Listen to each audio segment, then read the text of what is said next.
Talbot, is that you? What are you doing here at the pearly gates? Hello, Gabriel. It's a beautiful day for a walk. I want to see if the gates were made of real pearls. The weather here is just so heavenly. Although I could do for a little snow right about now. Actually, I'm waiting for her. For who? For whom, Gabriel? For whom? Even archangels need to practice their grammar. Waiting for Anne, the love of my life. She's coming soon. I can feel it. Ah, yes. Her spirit is ready. How long were you together? 45 wonderful years. And I can hardly wait to see her in the flesh again. Or is that the spirit? Well, we were very happy together. And we enjoyed each other's company quite a bit. Oh, that's very touching. I know you've missed her. I'd like to know more about her. Well, she was very vivacious. When she entered a room, she would actually, Anne's words could tell you more about her than I ever could.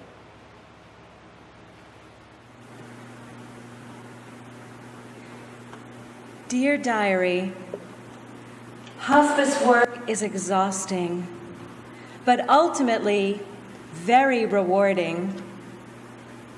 I've just met with this wonderful woman named Anne Talbot. She's certainly a lively lady. She was telling me about her life and lent me a book with some of her writings. So fascinating. I was reading about her family history. Like me, she's of Swedish descent. What a small world. Here's how Anne described her early life in her journal.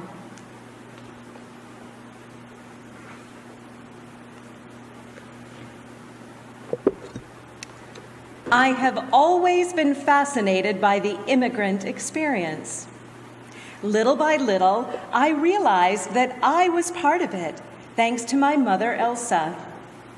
Elsa Maria Larsson was born in Stockholm, Sweden on August 21st, 1906. Her father, Eric, had been a farmer on one of the tiny islands off the Swedish coast. America beckoned. In 1911, Eric sailed across the Atlantic, arrived at Ellis Island, and on to Boston. Everett, Massachusetts had a thriving Swedish community. Here, Eric established himself as a metal worker, making many of those beautiful ceilings for Boston's new buildings. On July 2nd, 1913, Kirsten, his wife, and Elsa joined him in America. Elsa began school as an 8-year-old in first grade. She quickly learned to read, pronouncing her words correctly, but having no idea what the words meant.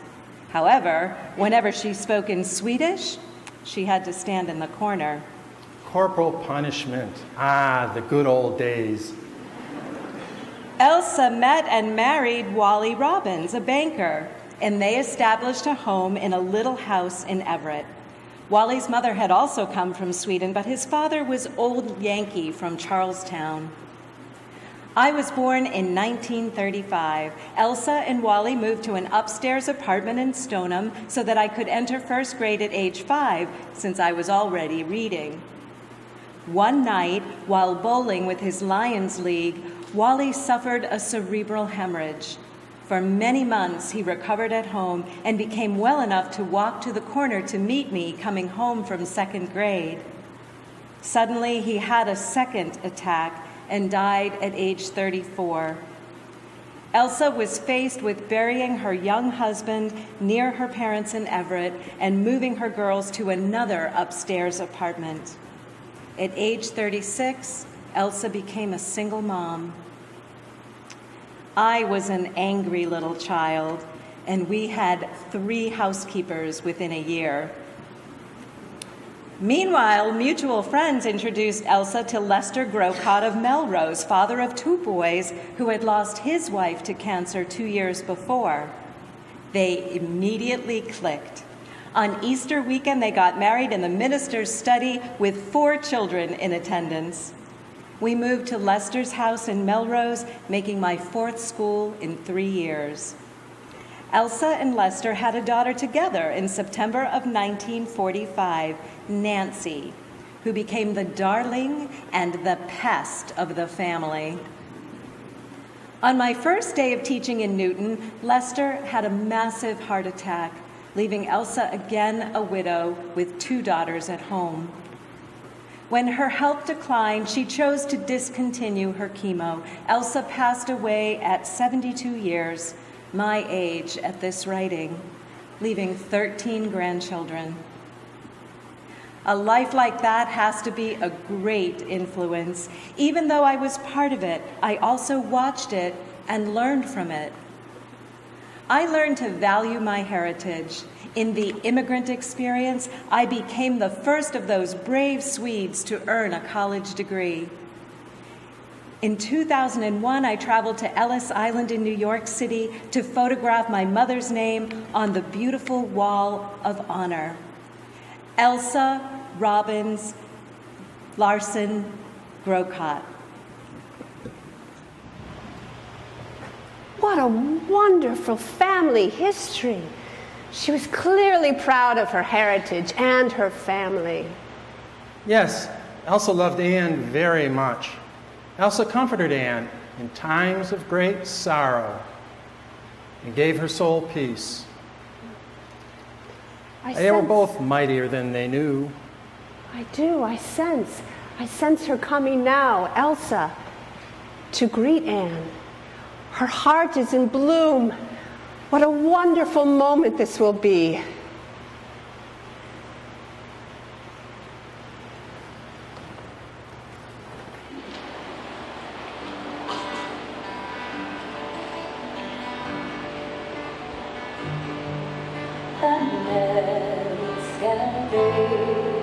När jag farit till landet långt bort och längre finns kvar. Landgärden går när du tvivlar om ej längre känner den vart som du har. Ge din själ stilla ro. Vad var det långt utgår att du vet din inre längtan når? Ditt hjärta blommar, känn doften av liv. Du är större än du någonsin tror.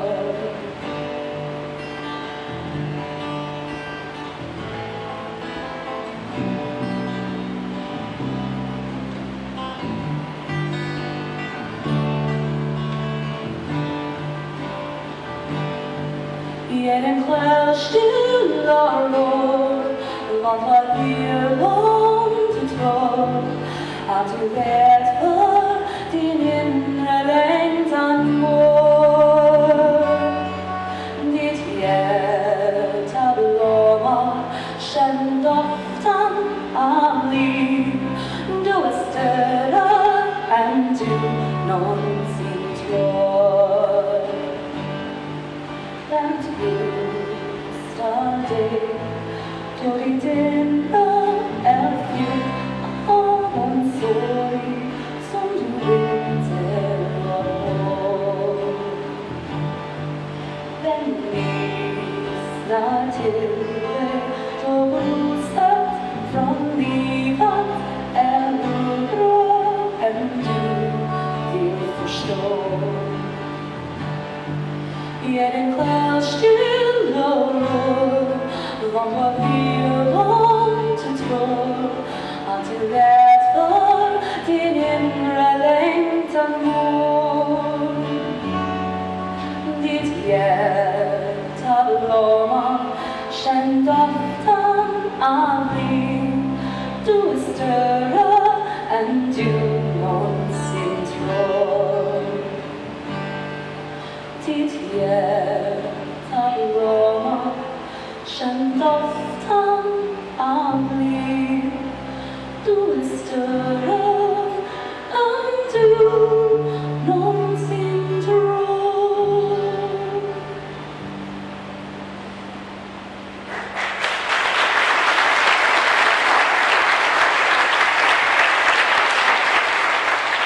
Give your soul peace. More souls need to learn that. I understand that Anne is a writer. Oh, yes, a very gifted one. She could tell the funniest stories, especially about her childhood. She could take and spin a wonderful miniature from the most mundane of things. One of her favorites was her dance classes.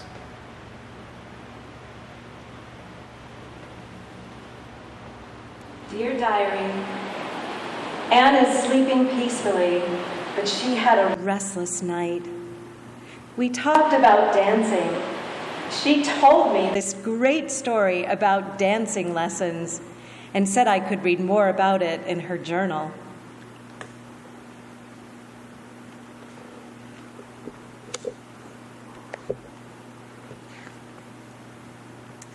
Every week, my mother took me for 1 hour of learning grace and poise.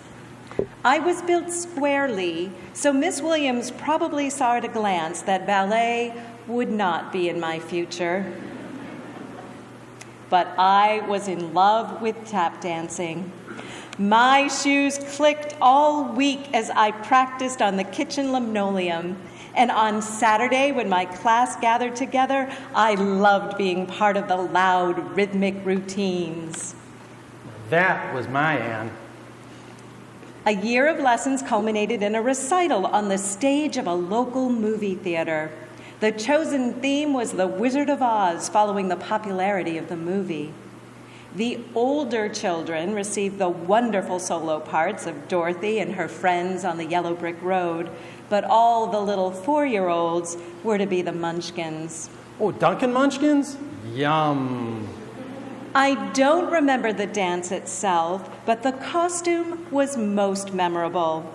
A purple satin top with elastic shoulder straps, a lime satin mini skirt over a hot pink tutu, and a purple and lime hat sticking straight up in the air because of a hard lining which dented much too easily. I wish video had been invented because we must have been a sight, waving to our parents in the audience and greeting Dorothy with a spirited beat. We probably frightened the poor girl halfway back to Kansas.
Dear Diary, Anne's friends came in to visit. I didn't know she grew up in Melrose. When I told her about my son being in his school play, she told me about her stage experience in 1944.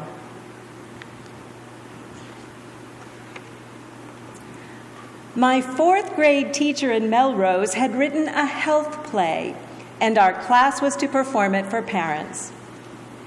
In the 1940s, mothers generally worked at home, so we could pretty much plan on an audience of one adult per classmate, plus assorted young siblings, a veritable crowd. Casting the play came first. My very best friend, Mary, was tall and pencil thin. She was cast as the banana.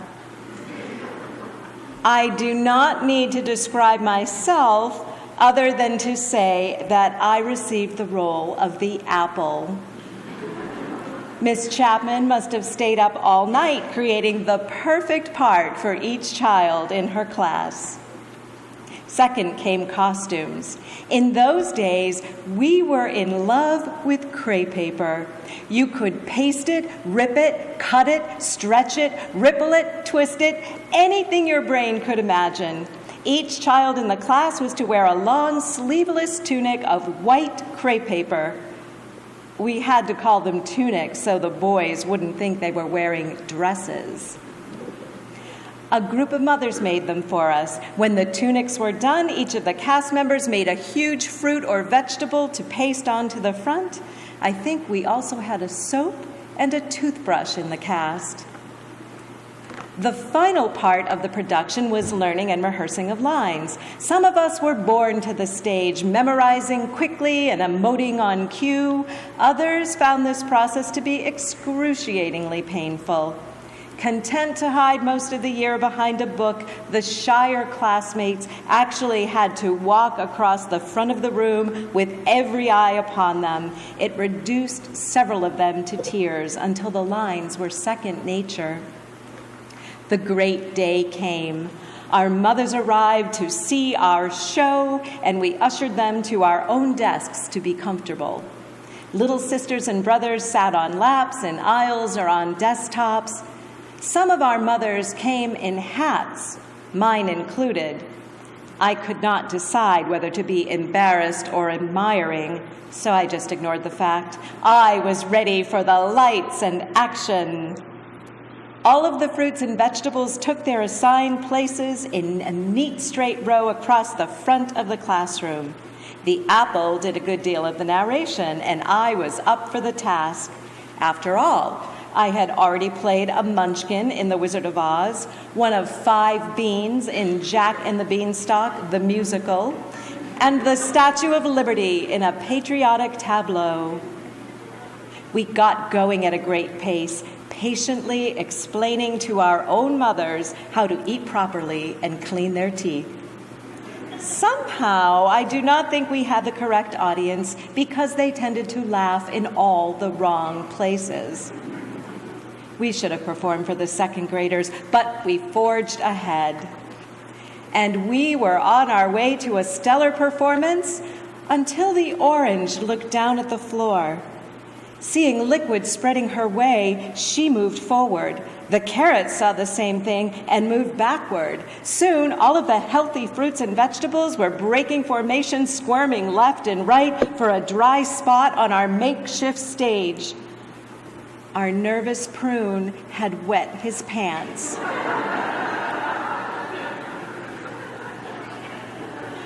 One, two, three.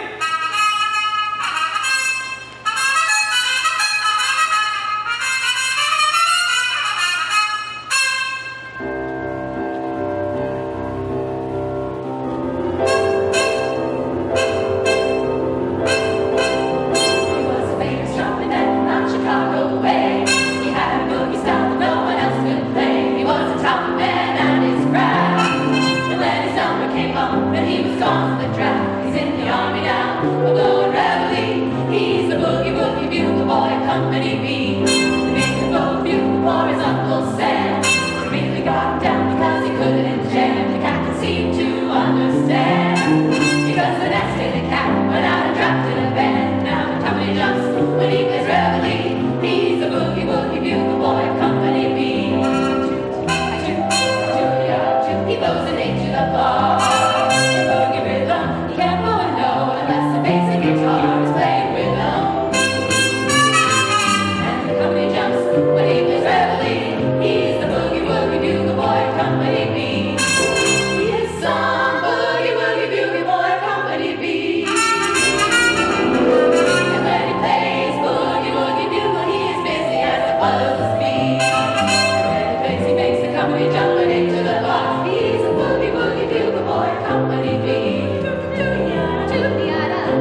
jumps when he plays reveille. He's the boogie woogie bugle boy, company B.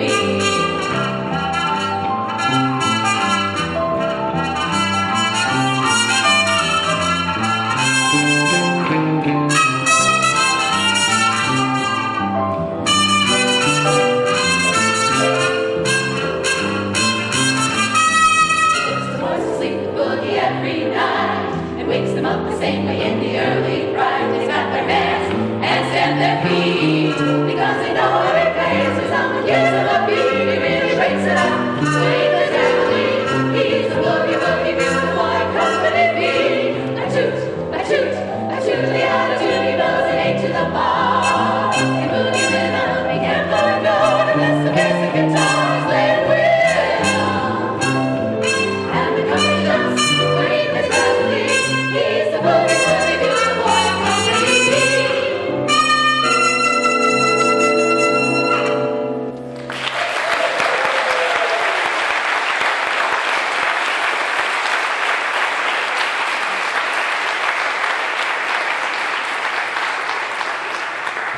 Dear Diary, I was telling Anne about the trouble my son gets into.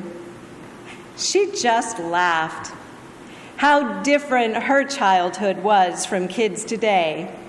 She showed me a story about chewing tar. Do you remember chewing tar? A friend asked me the other day. When the temperature was scorching for several days in a row, the shiny black tar on the side of the street would melt.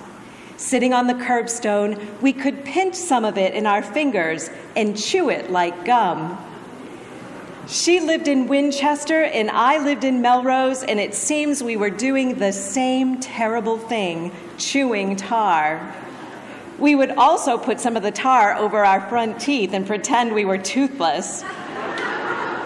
Just one of the hazards of our childhood. On the night before the 4th of July, we were treated to sparklers. They were lit with large kitchen matches, and they emitted wonderful sparkles in the dark night. We were creative, making huge circles with our little arms or making Z's with great energy. I don't remember the sparkles being dangerous, but the stick would get hot and would leave a tiny round burn if it touched your skin. It was a small price to pay for all that enjoyment. Another joy of my childhood was playing with mercury. My dentist would mix up mercury with silver with a tiny mortar and pestle. He would pinch the resulting ball between his thumb and forefinger to shake off the excess mercury. Then he would give it to me for amusement while he filled my teeth. Very rarely a thermometer broke, but that was a mercury bonanza. Mercury was very entertaining. It held its own shape in a ball to be captured in the palm of your hand, or it could be split into many little balls with the ability to turn to one ball again. It would shine up a coin to mint condition. I never heard of any child eating mercury. It was too much fun to play with. It was better than Play-Doh. Although riding in cars was not a daily activity, we were delighted to be transported on Sunday afternoons when we went visiting. We were totally free within the confines of the car, free to stand up, lie down, or stick head or hands out the window. Seatbelts were science fiction. Occasionally, we were thrilled to have a ride in a rumble seat with the wind blowing by and the sounds of the outdoors uncensored by walls. Most of these rides ended at an ice cream stand where the homemade flavors were fantastic. Frozen pudding, orange pineapple, ginger, filling sugar cones with the last melted bits dripping out the hole in the bottom. As for real danger, we had access to Coke and cough syrup liberally laced with codeine. And any variety store would sell us cigarettes if we said they were for our mothers. We were allowed to walk anywhere unescorted. In first grade in Stoneham, I lived at the end of a school district. I walked a mile each way. There was no fear. No parents waiting at the school bus stop, which is the fate of today's children. We grew up with a certain amount of independence that I appreciated. By today's standards, it's a wonder we lived to adulthood. What insightful stories! She certainly lived a colorful life. Actually, I think she lived a pretty normal life. It was her ability to tell the story that made it colorful. That was her true mastery. And her poems. Her poetry would create such an atmosphere, with the lines and words dancing and playing with each other. It was like the music an angelic choir sings.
After the storm,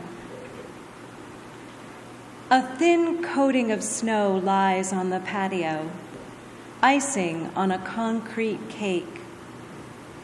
A gust of gentle wind interrupts the stillness. The snowy surface moves in sudden small spirals, like frozen smoke being tossed in graceful patterns. I watch. The motion of the blowing snow is the same with each breeze, and I can predict its direction, always round and round, caught in a sheltered space, setting down similar tracks over and over again until patches of tan patio and pearly ice show through. Tomorrow's sunshine will alter the design for other eyes to enjoy, or perhaps will erase them forever.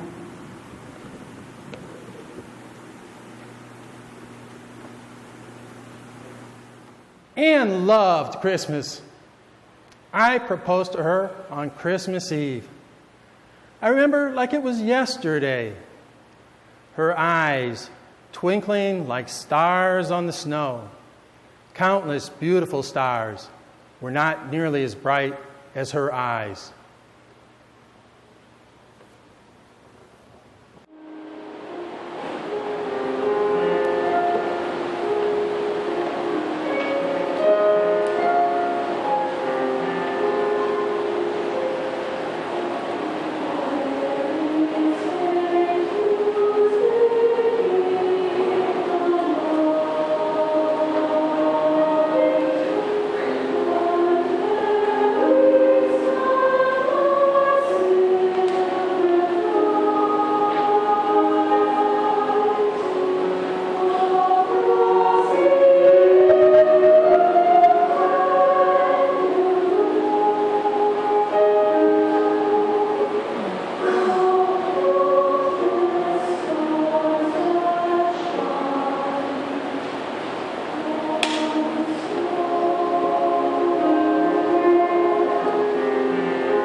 Dear Diary, Anne is getting weaker.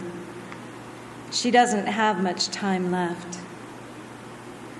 She started telling me about her life with Dick, especially their courtship. What a wonderful storyteller she is.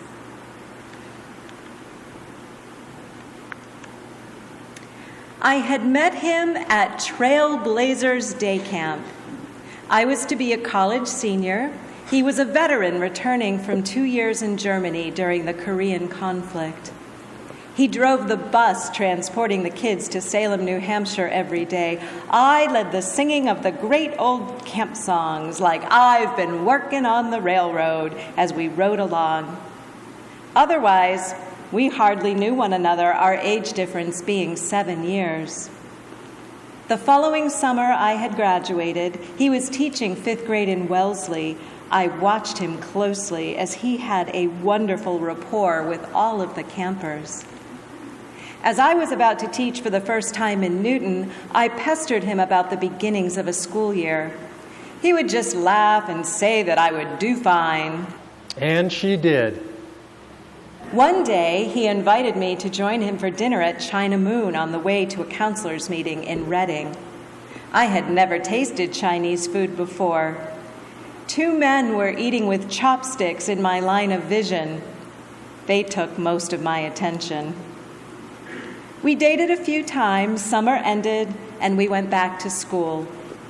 During the year we dated, but we did not go back to camp, Dick worked at a Wellesley day camp, and I took the summer off to stay with my mother in Rochester, New Hampshire. When fall came, we began to see one another nearly every weekend. On Christmas Eve, we had dinner with his sister, who lived over the general store in Boxford.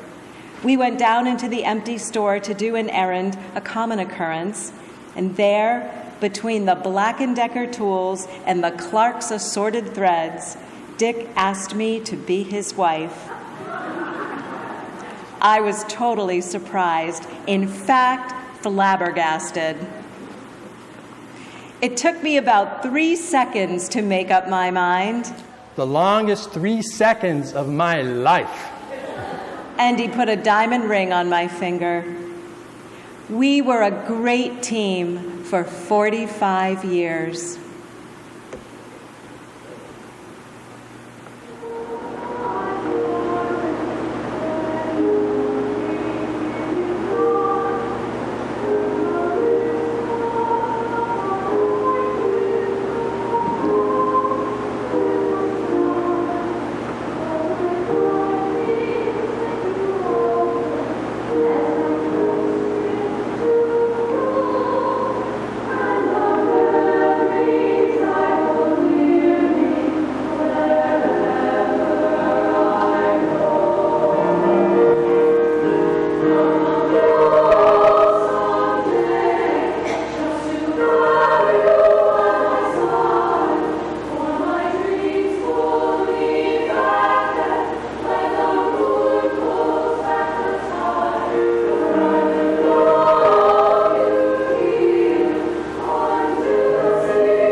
On Christmas Eve, he proposed. On the day after school ended, we were married. In between, we bought a house. Our first serious consideration was Sudbury. We did not fall in love with the house, but we fell in love with the address. Easy Street. Wouldn't anyone want to live on Easy Street? A friend of Dick's lived on Woodland Street in Holliston and had heard of a brand new development called Strawberry Hill, so the guys went house hunting. Now, we city folk had definite criteria that had to be met by our future home. It had to have a fireplace, and it had to have a cellar. At this time, many developments were being built on slabs, so we stubbornly would not even look at them.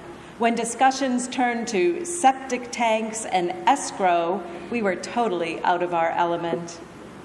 One snowy Saturday, I received a phone call from Dick asking me to meet him in Holliston, an unknown land to a gal born in Everett, brought up in Melrose, and living in Newton. The model home was split level, 7 steps separating 4 levels, with fireplace, cellar, and a wall oven.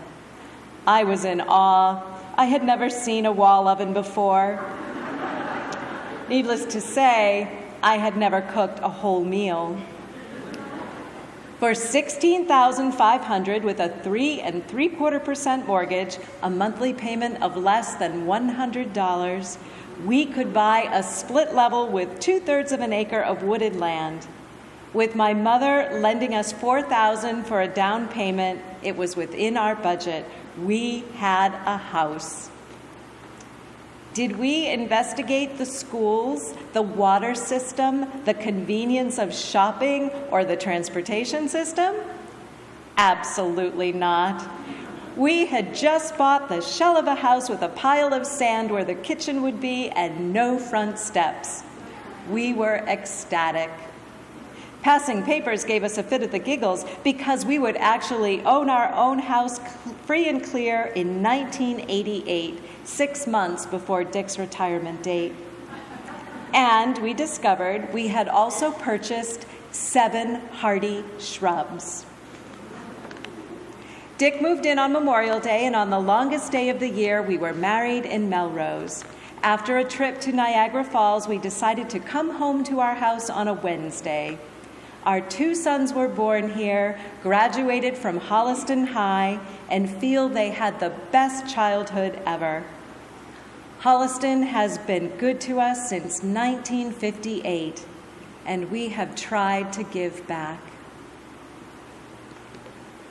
45 years. That's a great part of the human lifespan. It is, indeed it is.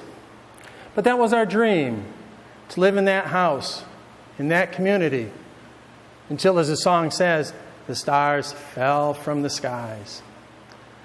I was so relaxed with her. We could just be ourselves with each other. In fact, when we were working at school, we would just tease and joke with each other. The students would just laugh. I was subbing in a 4th grade in June. It was hot. So hot we could hardly breathe. The kids and I put blue tissue paper over all the windows and made huge fish and sea plants to paste over it. We hung huge imaginary sea creatures from the ceiling and really had an underwater paradise. One day, as happens in a group, one of our class passed wind very loudly. First came the quiet giggles, then the laughter, and finally everyone got over it and went back to work. Suddenly, the door opened. It was my husband, who was very much at home in a classroom full of kids. He stood in the doorway, beheld our underwater world, took a deep breath, and held his nose. After what had just transpired in the class, the kids just burst into gales of laughter. Me too. When we finally recovered, I asked, "Mr. Talbot, why are you holding your nose?" Because I'm underwater.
a wry wit you have.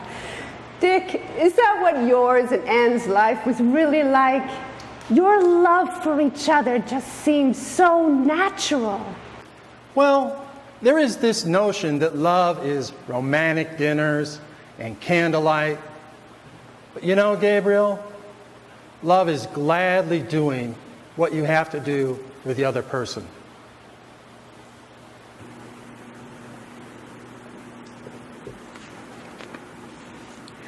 I will release your husband from the hospital tomorrow so you can go home to Massachusetts, said the doctor.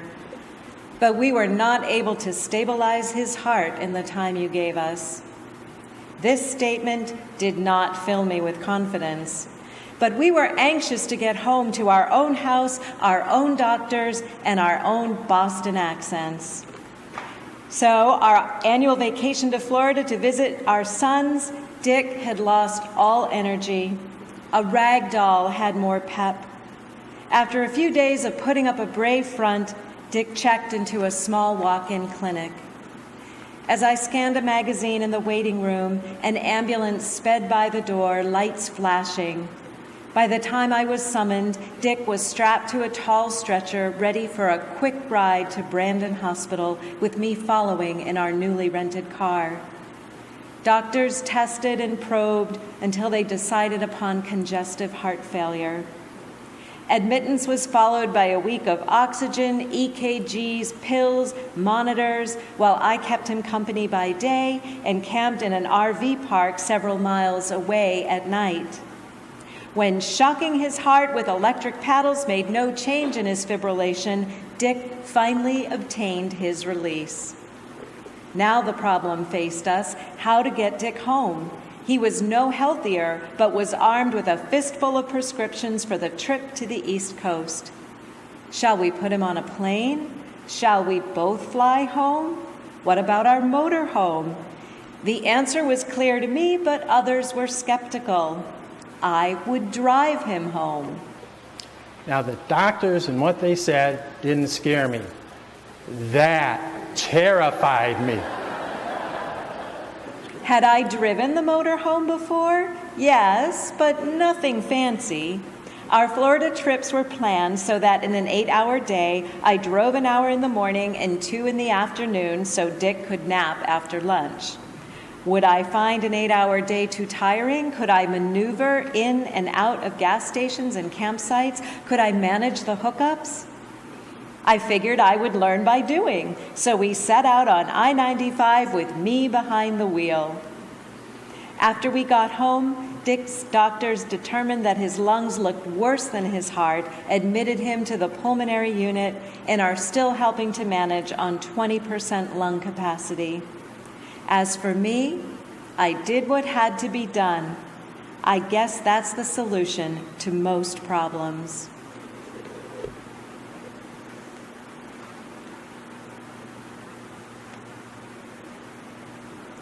Dear Diary, Anne must have been so scared driving Dick back home, but she always faced whatever life threw at her with such courage.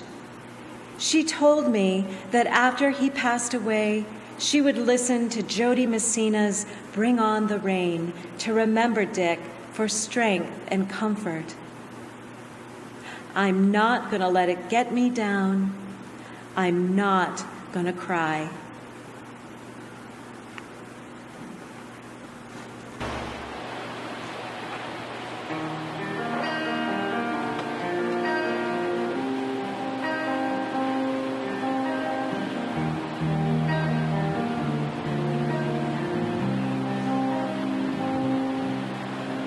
Another day has almost come and gone.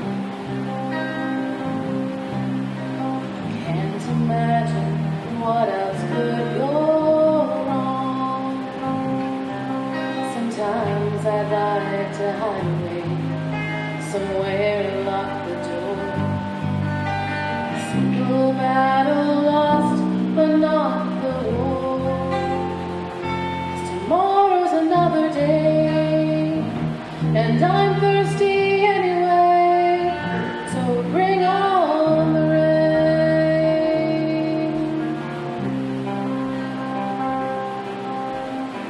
almost like the hard times circle round. A couple drops and they all start coming down. Yeah, I might feel defeated and I might hang my head. I might be barely breathing, but I'm not dead. 'Cause tomorrow's another day, and I'm thirsty anyway, so bring on the rain.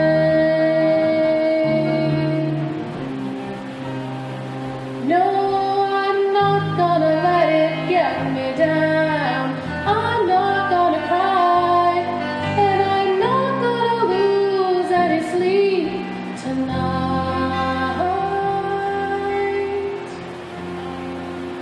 'Cause tomorrow's another day, and I am not afraid, so bring on the rain. No, I'm not gonna let it get me down. I'm not gonna cry, and I'm not gonna lose any sleep tonight.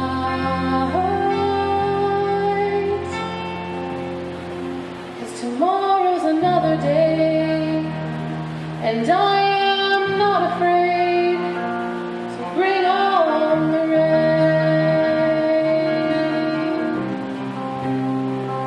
Tomorrow's another day, and I'm thirsty anyway, so bring on the rain. Tomorrow's another day, and I'm thirsty anyway, so bring on the rain.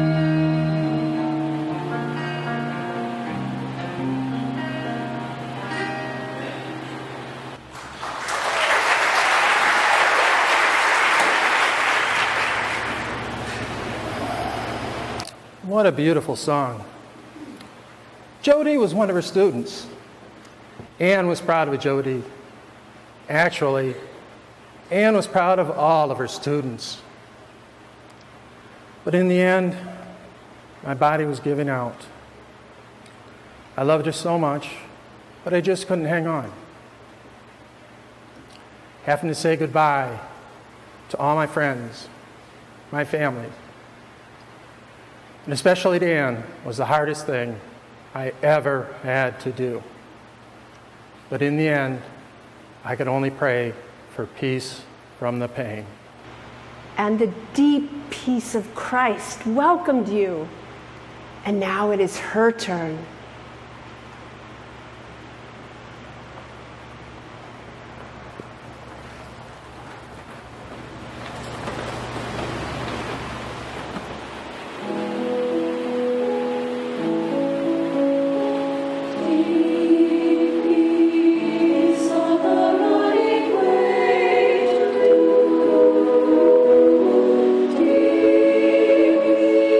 Peace of the flowing end.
After you passed, I would check on her. Remember, I am an angel. I remember watching her as she sat on the beach and she was thinking about you. You were never far from her thoughts. Be at peace, my friend. She will be with you soon, and you shall be together again home.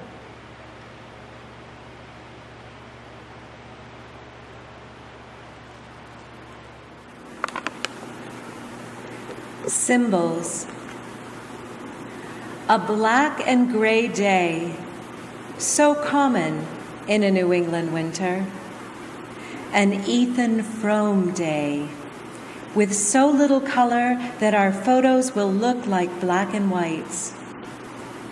I sit looking at the calm waters of Long Island Sound, not blue today, but a misty hue, mirroring the gray of the February sky. Between me and the ocean stand two trees, each branch and twig silhouetted against the gray background, so clear that each small node is visible. One tree is bent in the exact arc of Dick's back as he walks with his cane, slowly, carefully, deliberately, so he will not fall. The other stands upright. Its main trunk grows left for a bit, then right, indecisive, unable to discern its life's path. More like me. Yet these two are a pair. Their dissimilar statures, weathering harsh northern storms with courage, basking in gentle Connecticut sunshine with joy, welcoming the force of God to continue molding them as they age companionably, side by side.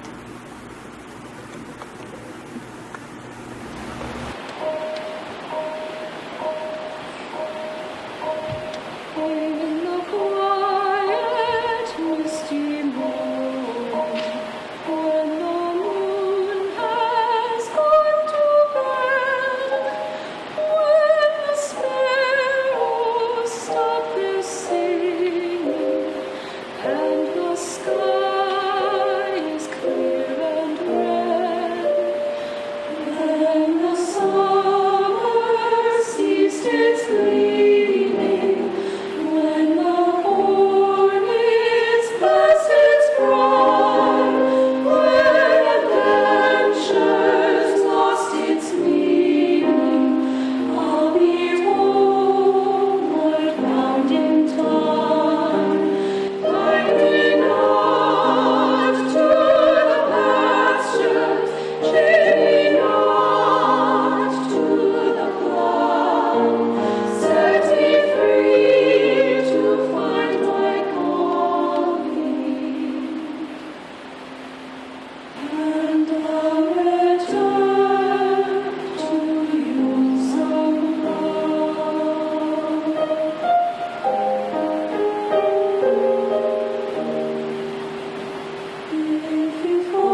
time of pain and struggle is over. She lived a full and well-lived life. You both did. Her soul is rising, Dick. Together you were born, and together you shall be forevermore. You shall be together when white wings of death scatter your days.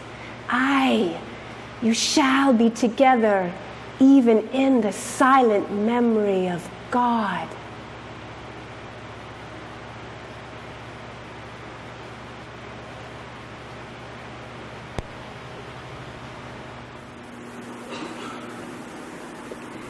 Dear Diary, Anne passed today. In the short time I knew her, she showed me a life full of joy and enduring faith. Goodbye, Anne. I've learned so much about love in the short time I knew you. Tonight, before I go to sleep, I want to read one last entry, the story of the 2 silver coins.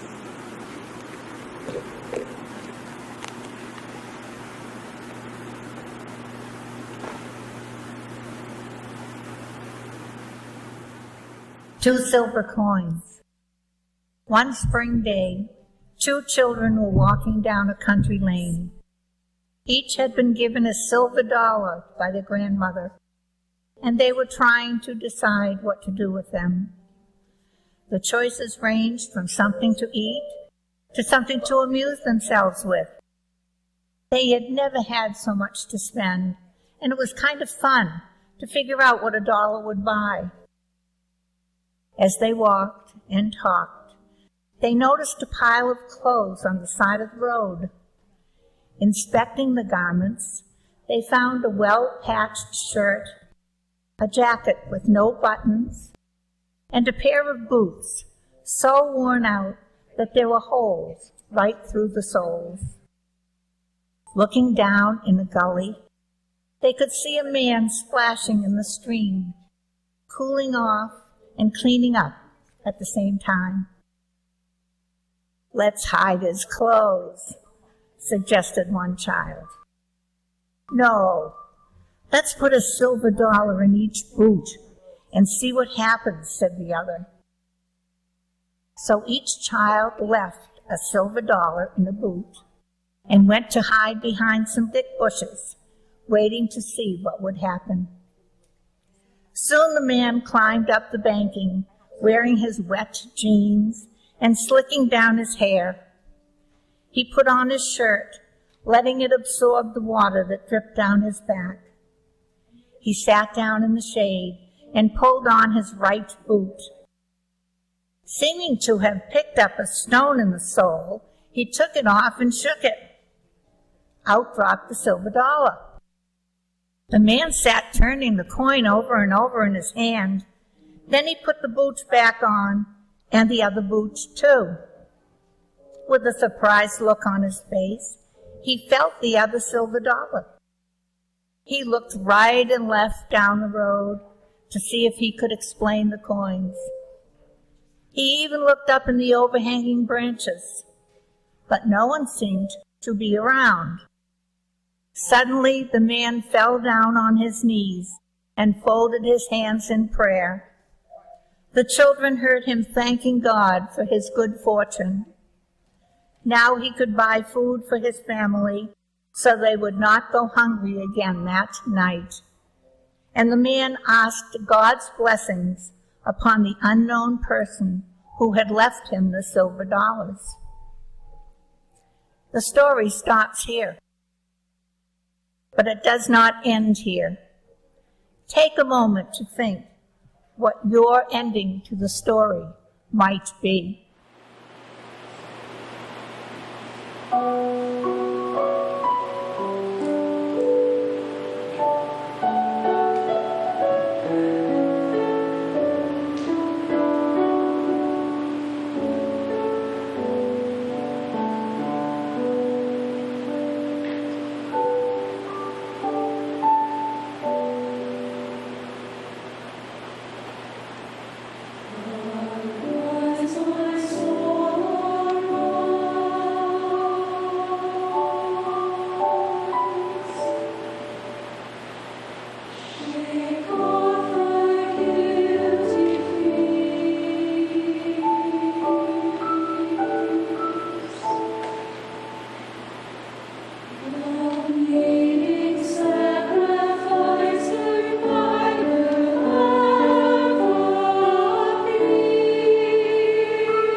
boy of Company B.